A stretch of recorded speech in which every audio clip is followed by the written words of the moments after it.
Hello, मैं राहुल झा। मेरे YouTube channel talent zone में आपका हार्दिक स्वागत है।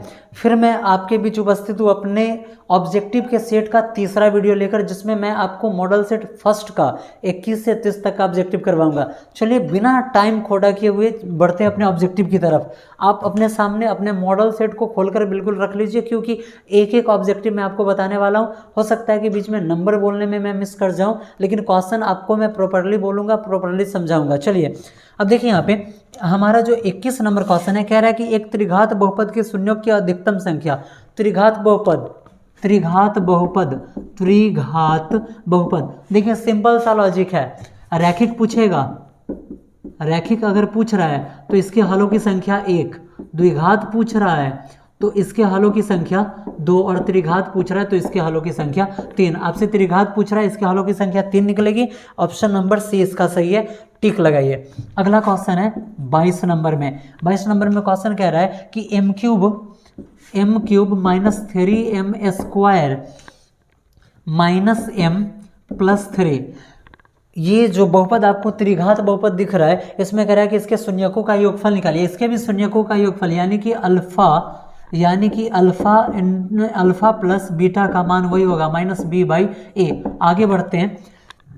ए का गुणांक बी का, सी का, और ये डी हो जाता है। अगर हम इस त्रिघात बहुपद के व्यापक रूप का बात करें तो हमारे पास आता है इसका व्यापक रूप a x cube plus b x square plus c x plus D.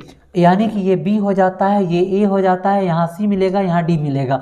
b का मान यहाँ पे -3 है और यहाँ पर -1 हमें लगा देना है। बट्टा में a का, m क्यूब का गुणांक कुछ भी नहीं तो लिखेंगे 1, आगे बढ़ाएंगे। इसको अगर हम ना लिखे फिर भी कोई दिक्कत नहीं है। माइनस माइनस प्लस, और यहाँ पर बचा 3 के बट्टा में 1। जब हम 1 से 3 में डिवाइड करेंगे 3 हो जाएगा हमारा आंसर। यानी कि ऑप्शन नंबर सी हमारा बिल्कुल सही है। चलिए आगे बढ़ते हैं। 23 नंबर क्वेश्चन कह रहा है कि बी एक्स स्क्वायर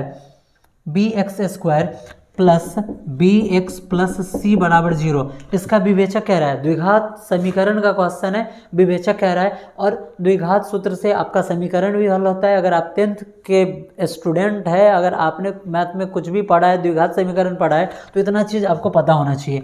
चलिए सबसे पहले हम लिखेंगे ए बराबर ए का वैल्यूएशन बी बराबर बी का वैल्यूएशन बी, सी बराबर सी का वैल्यूएशन सी है। विवेचक निकालना है। विवेचक का फॉर्मूला क्या होता है? तो विवेचक डी बराबर होता है बी स्क्वायर माइनस 4ac। आगे बढ़ेंगे तो बी स्क्वायर माइनस बी, क्योंकि बी का मान बी है, माइनस 4ac, तो 4a का मान है बी और c का मान है c। यही हो जाएगा आपका आंसर। ऑप्शन नंबर सी सही है, ऑप्शन नंबर सी सही है। यहाँ पर ऑप्शन नंबर सी है। चलिए बढ़ते अपने अगले क्वेश्चन की ओर। क्वेश्चन कह रहा है यहाँ पे, अगला जो क्वेश्चन हमारा है, क्वेश्चन का डिमांड है कि x माइनस वाई बराबर 2, x माइनस वाई बराबर 2, और दूसरा क्वेश्चन हमें मिल रहा है कि x प्लस वाई बराबर 10, x प्लस वाई बराबर 10। क्वेश्चन कह रहा है कि यहाँ से आपको x और y का मान निकालना है। मान किस चीज़ का निकालना है? x और y का। आगे बढ़िए। y, एक y प्लस में और दूसरा माइनस में, इसको कैंसिल कीजिए। x और x, 2x के बराबर में 10 2 12, तो x का मान 12 बट्टा 2, 2 से 12 में भाग देंगे, 6 मरतबे कट गया। x का मान 6। अब लिखेंगे x का मान समीकरण 1 में रखने पर, समीकरण 1 में रखने पर। भैया आपके पास समीकरण 1 तो है ही नहीं, इसी को 1 लेना है और इसको 2 लेना है। समीकरण 1 क्या है? तो x माइनस वाई बराबर 2। x का मान हमारे पास क्या है? 6 है, माइनस वाई के बराबर में 2। आप इसको उधर और इसको इधर कर दीजिए। यानी कि जब हम इसको उधर ले जाते हैं, या आप इसी को इधर खींच लीजिए, और माइनस वाई उधर गया तो प्लस वाई, और ये 6 है, और माइनस 2 इधर आया तो प्लस 2 इधर आया तो माइनस 2। y का मान आ गया, 6 में से 2 हो जाता है तो बचता है 4। x का मान आपको मिला 6 और y का मान 4। 6 और 4 वाला आंसर हमारा सही हो जाएगा। x का मान 6 और y का 4, यानी कि ऑप्शन नंबर सी हमारा करेक्ट है यहाँ पे। चलिए फिर बढ़ते अपने अगले क्वेश्चन की तरफ। क्वेश्चन यहाँ पर कह रहा है अब देखिए, मेरा जो वीडियो आपके पास पहुँचा था, अर्थमेटिक प्रोग्रेशन यानी कि एपी यानी कि समांतर श्रेणी, उसी से देखिए ऑब्जेक्टिव में लगभग 1 2 3 4 क्वेश्चन तो यहीं पे मुझे दिख रहा है। आगे भी 1 2 क्वेश्चन मिलने चाहिए। चलिए क्वेश्चन कह रहा है, 25 नंबर क्वेश्चन है कि 5ab तथा 11, 5a b और 11 ये सभी एपी में है, ये सभी एपी में है। क्वेश्चन कह रहा है यहाँ पे कि a प्लस बी का मान निकाले। किसका? तो a प्लस बी का क्या वैल्यू होगा यहाँ पे, इस दोनों को जोड़ने पर क्या आएगा यही आपको बताना है। 5 a b और 11 ये टोटल, ये जो टोटल यहाँ पर आपको डिजिट मिला ये एपी में है, ये एपी में है। चलिए प्रथम पद को हम बोलते हैं a, सेकेंड पद को जैसा कि मैं आपको पहले भी बता चुका है a प्लस डी, और इसको a प्लस 2d और इसको a प्लस 3d।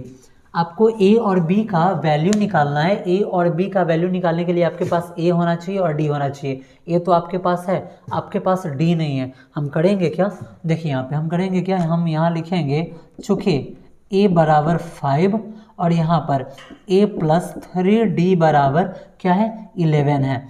अब हमारे पास a का वैल्यूएशन है, अब यहाँ पर हम लिख देते हैं 5 प्लस 3d के बराबर में 11। क्यों? तो क्योंकि हमारे पास a का वैल्यूएशन 5 है, a का वैल्यूएशन हमारे पास 5 है और उसी a का वैल्यूएशन हमने यहाँ पर डाला है। इसको आप उधर ले जाइए, तो 3d के बराबर में 11, 3d के बराबर में 11 है, तो सॉरी 3d के बराबर में 11 और ये प्लस 5 इधर आया तो -5। तो 3d के बराबर में अगर 11 में से हम 5 माइनस करते हैं तो हमारे पास बचेगा 6।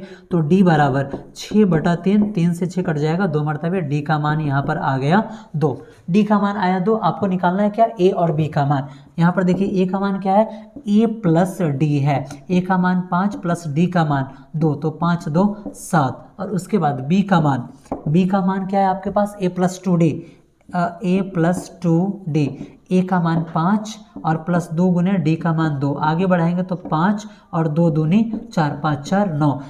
a का मान आया 7 और b का मान आया 9। आपको निकालना क्या है, a प्लस b निकालना है, a प्लस b निकालना है। तो a का मान 7 और b का मान 9, 9 7 16 हो जाएगा आपका आंसर। ऑप्शन नंबर डी हो जाएगा आपका राइट। ऑप्शन नंबर डी आपका सही है। चलिए अगला क्वेश्चन है, एपी का ही है, एपी का ही क्वेश्चन है। क्वेश्चन देखते हैं कि क्वेश्चन क्या है। यहाँ क्वेश्चन कह रहा है कि एपी में अगर 1/p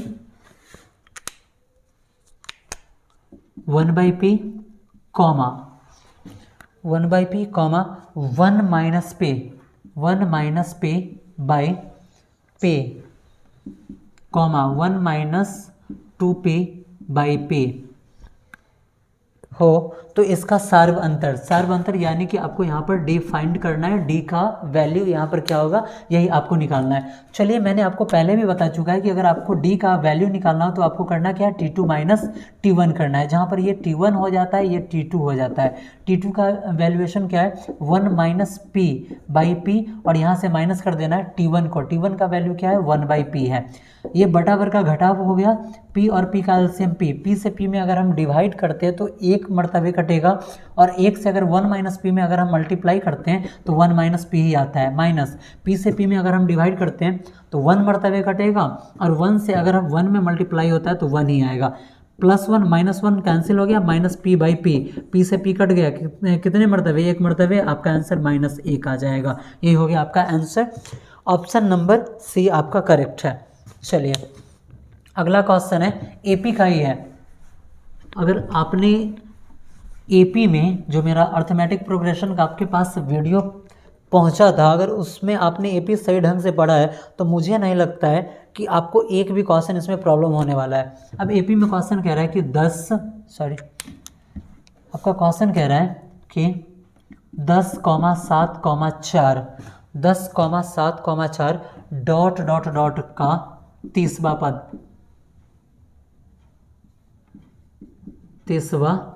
पद क्या होगा, यही आपको निकालना है। इसका 30वां पद निकालना है। पूरा क्वेश्चन नहीं लिख रहा हूँ, ऑब्जेक्टिव का क्वेश्चन है। अगर हमें पद निकालना हो तो मैं आपको पहले भी बता चुका हूँ कि आपको करना क्या है। सबसे पहले आपको लिखना है a। अब देखिए a का वैल्यूएशन आपके पास है क्या, हम बनाने चलते क्वेश्चन को। a का वैल्यूएशन 10, d जस्ट मैंने निकाला है कैसे, T2 माइनस T1। T2 का वैल्यूएशन 7 माइनस T1 का 10। आगे बढ़ाएंगे, अगर 7 में से 10 जाता है -3 बचेगा और n का मान हमारे पास क्या है, कौन सा पद निकालना है, 30वां। तो 30 अब हमें निकालना है क्या है, हमें निकालना है Tn। लिखेंगे Tn बराबर फार्मूला वही वाला a + n - 1 × d। तो टी 30वां पद आपको निकालना है, इसीलिए ए का मान 10 प्लस एन का मान 30 माइनस 1 और इंटू डी का मान -3 है। तो 10 प्लस 30 में से गया 29 गुने -3। आगे बढ़ेंगे तो 10 प्लस माइनस माइनस 3 नमा 27 का 7 हासिल 2 3 दूना 6 और 2 6 और 2 8। अगर हम 10 में -87, अगर 10 में से हम 87 माइनस करते हैं तो हमारे पास आंसर -77 आता है। यही हो गया आपका आंसर। ऑप्शन नंबर आपका सी करेक्ट है। चलिए अगले क्वेश्चन की तरफ बढ़ते हैं। अगला क्वेश्चन भी एपी का ही है। जी हाँ, एपी से ऑब्जेक्टिव में भी काफ़ी क्वेश्चन पूछे जाते हैं। वीडियो को बिल्कुल आप गौर से देखते रहिए, सारा क्वेश्चन आपको समझ में आएगा। कह रहा है कि समांतर श्रेणी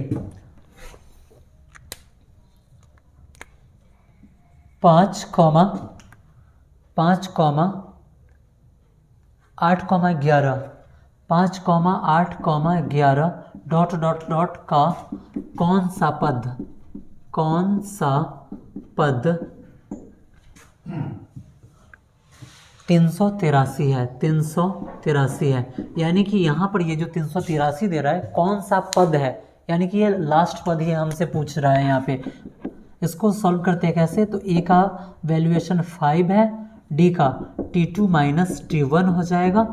T2 माइनस T1, T2 यहाँ पर 8 है और माइनस T1 5।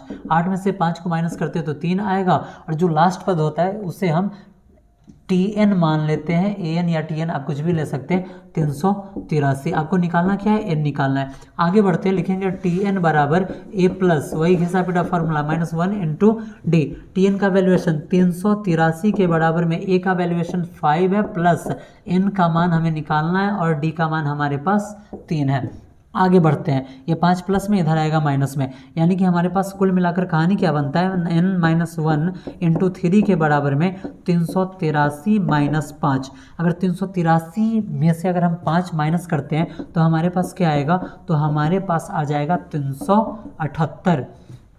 ये 3 मल्टीप्लाई में, इधर आएगा डिवाइड में, तो n-1 के बराबर में 378 बटा 3। 378 में अगर हम 3 से डिवाइड करते हैं तो 3 एकम 3 कट गया 7, 3 दूना 6, 1 8 3 6 18, 126 मरतबा कटाइए, 126 मरतबा, तो n का मान क्या आ जाएगा, 126 माइनस 1 इधर आकर +1, तो n का मान कितना आ गया, 127। यही हो गया आपका आंसर।